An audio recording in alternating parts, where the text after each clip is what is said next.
E qual é o contexto histórico da Guerra de 100 Anos? Santa Joana d'Arc nasceu na Batalha de Azincourt,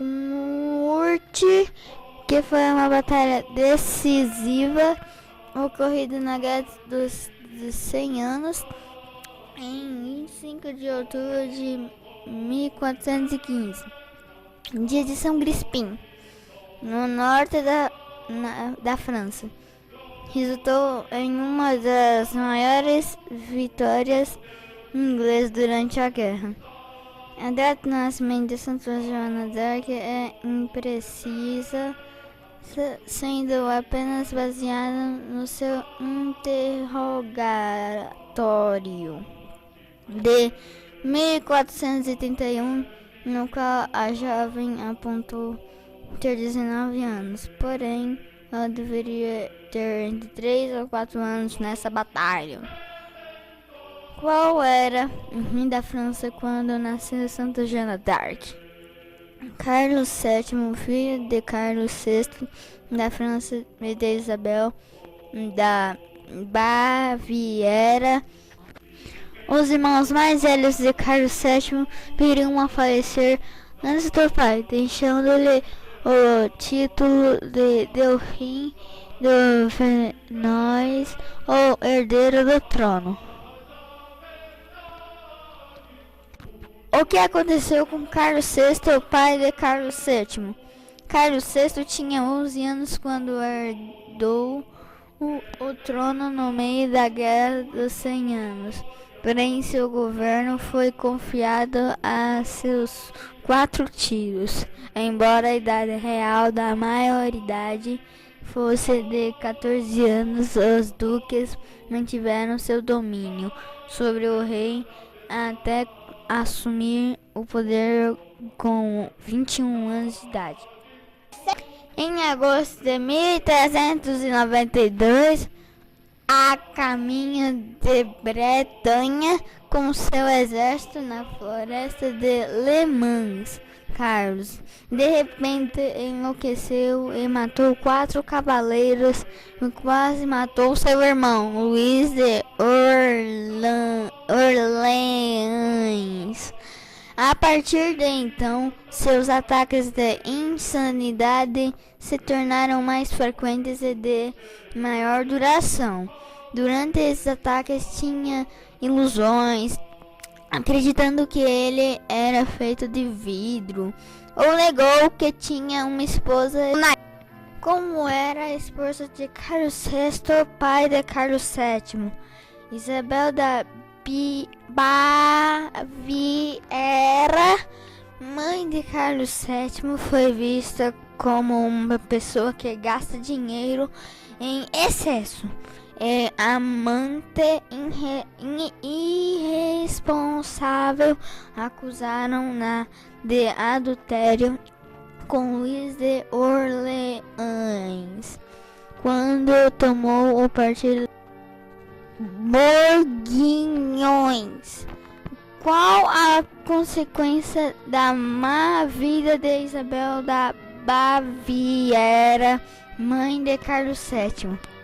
O Delfim não ignorava as aventuras extraconjugais da mãe Isabel de Baviera. Tinha rumores de que Isabel e Luís de Orleans eram amantes, começaram a circular.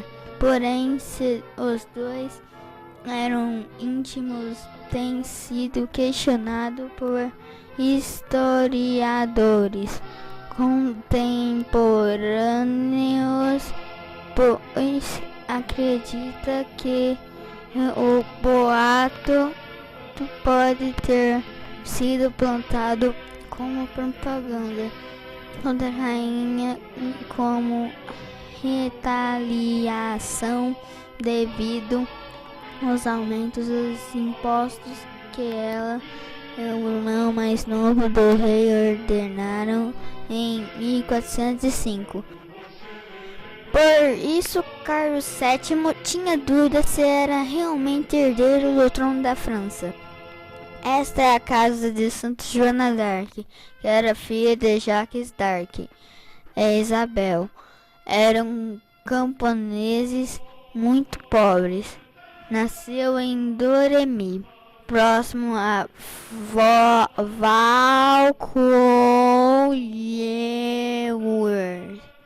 na região francesa de Lorena. Santa Joana d'Arc cresceu no meio rural, piedosa, devota, analfabeta, e assinava seu nome utilizando uma simples, mas significativa cruz. Significativa porque já aos 13 anos começou a viver experiências místicas. Santa Joana d'Arc ouvia as vozes do São Arcanjo Miguel, das Santas Catarina de Alexandria e Margarida de Antioquia, avisando que ela teria uma importante missão pela frente e devia preparar-se para ela. Os pais no início não deram importância. Entre as mensagens que ela entendeu estavam conselhos para frequentar a igreja, que deveria ir a Paris e que devia levantar o domínio que havia na cidade de Orleans. Posteriormente, ela identificaria as vozes como sendo do Arcanjo São Miguel, Santa Catarina de Alexandria e Santa Margarete. São Miguel Arcanjo encorajando a pastorinha, que começou a chorar. São Miguel Arcanjo disse-lhe: vai sem temor, que combaterei em teu favor. O pai de Santa Joana d'Arc sonhou que sua filha Joana iria embora com soldados? Sim. O que o pai de Joana d'Arc disse depois desse sonho?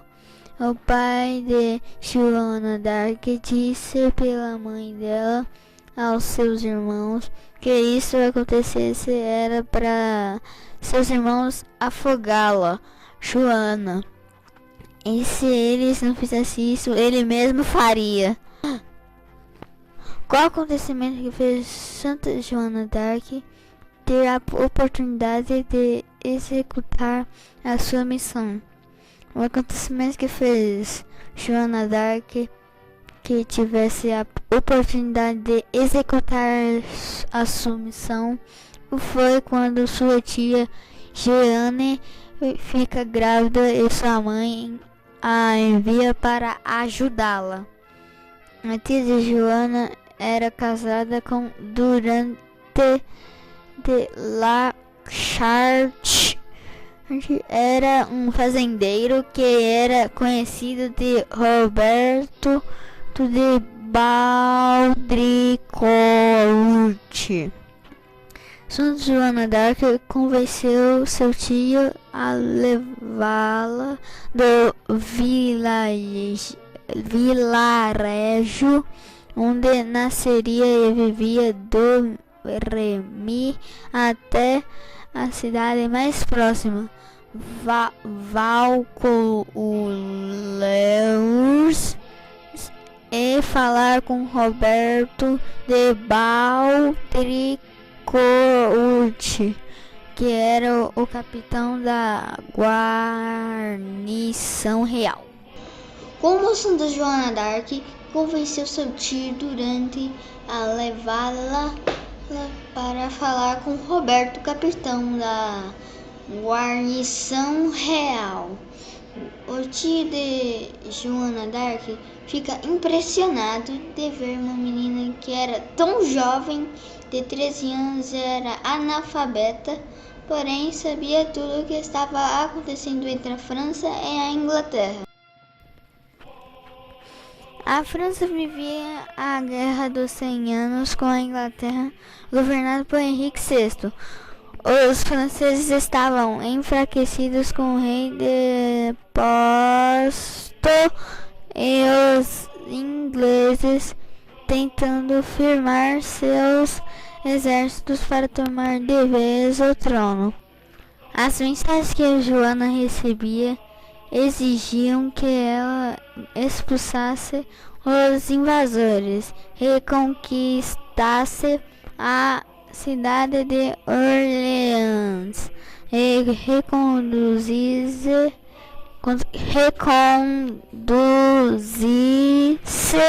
ao trono o rei Carlos VII para ser coroado na Catedral de Reims novamente como legítimo rei da França. A ordem para ela não parecia impossível. Bastava cumpri-la, pois tinha certeza de que Deus estava a seu lado. O problema maior era conseguir falar pessoalmente com o rei deposto. Santa Joana d'Arc tinha dúvida da sua missão? Não. Foi para Roberto de Baudricourt que apelou Santa Joana d'Arc para fornecer uma escolta para a corte de Charles Valois, delfim da França. Inicialmente de Baudricourt simplesmente não queria levar a menina camponesa de 16 anos de idade a sério. Mandou que seu tio Durante levasse a jovem de volta para a casa para tomar umas palmadas do pai. Porém, Valcourleurs não era uma grande cidade, ele mal podia evitá-la. E depois, a adolescente Joana d'Arc fez a ele uma previsão. Os franceses estavam para perder uma importante batalha em Rouvray, nos arredores de Orleans. Quando as notícias da derrota chegaram a Valcourleurs, Roberto passou a ver a jovem com outros olhos, e na França do século XV as pessoas acreditavam que Deus se comunicava por meio de profetas. Finalmente, Roberto de Baudricourt cedeu e forneceu uma escolta para visitar a Dalpin. Como era a roupa de Santa Joana d'Arc durante as batalhas? Santa Joana d'Arc, durante as batalhas, usava a armadura de lata e por cima uma túnica larga. Roberto de Baudricourt e os soldados facilitavam a viagem para Santa Joana d'Arc por ela ser mulher? Não, deram um cavalo indomado para ela. Mas, para surpresa deles, ela montou o cavalo sem cair. Como foi a viagem de 600 quilômetros a cavalo? Eles tinham que atravessar uma área que estava completamente dominada pelos inimigos da França. pela floresta, dormia no relento, numa terra cercada pelos os inimigos. O que era notável em Santa Joana d'Arc? Santa Joana d'Arc sempre se colocava nos piores lugares na batalha. Isso era comum entre os líderes? Não. Qual era a influência de Santa Joana d'Arc tinha nos soldados? Santa Joana d'Arc, pela ajuda de Deus, fazia que os soldados sempre tivessem pensamentos de castidade e piedade na Santa Missa. Qual a data provável da chegada de Santa Joana d'Arc e os 6 soldados em Chinon? Provavelmente no início de maio de 1429. Qual era o temor do rei Carlos VII em receber Santa Joana d'Arc? O temor do rei Carlos VII em receber Santa Joana d'Arc é que naquela época, se um monarca se alia a um impostor herege, bruxa, esse seria deposto. A situação dele, que era muito ruim, poderia piorar. Porque o rei Carlos VII deu ouvidos a uma camponesa iletrada.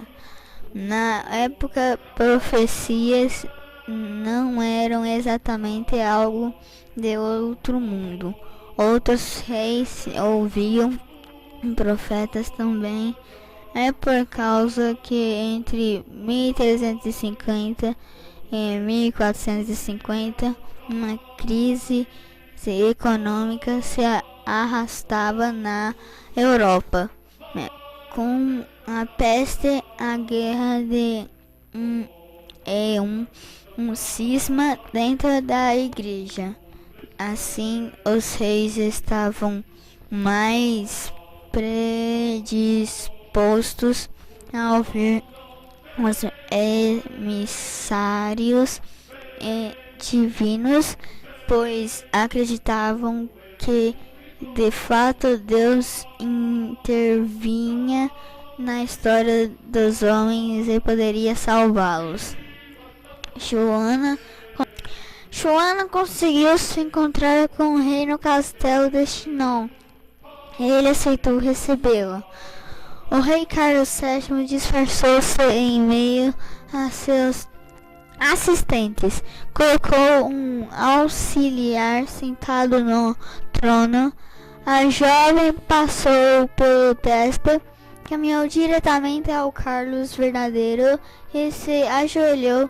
Depois contou a ele que tinha recebido uma missão dos céus. Sozinha na presença do rei, ela convenceu a entregar um exército com o intuito de libertar Orleans. Porém, o rei ainda a fez passar por provas diante dos teólogos reais.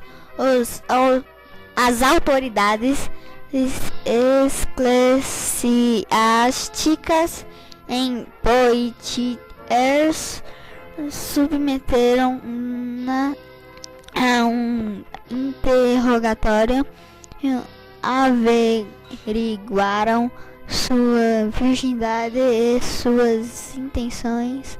Os senhores chancelaram a sinceridade da fé da garota. Convencido do discurso de Joana, o rei entrega-lhe às mãos uma espada, um estandarte grafado com as palavras Jesus e Maria, e a autorizou a acompanhar as tropas francesas que seguiam rumo à libertação da cidade de Orleans, que havia sido invadida e cercada pelos ingleses havia 8 anos.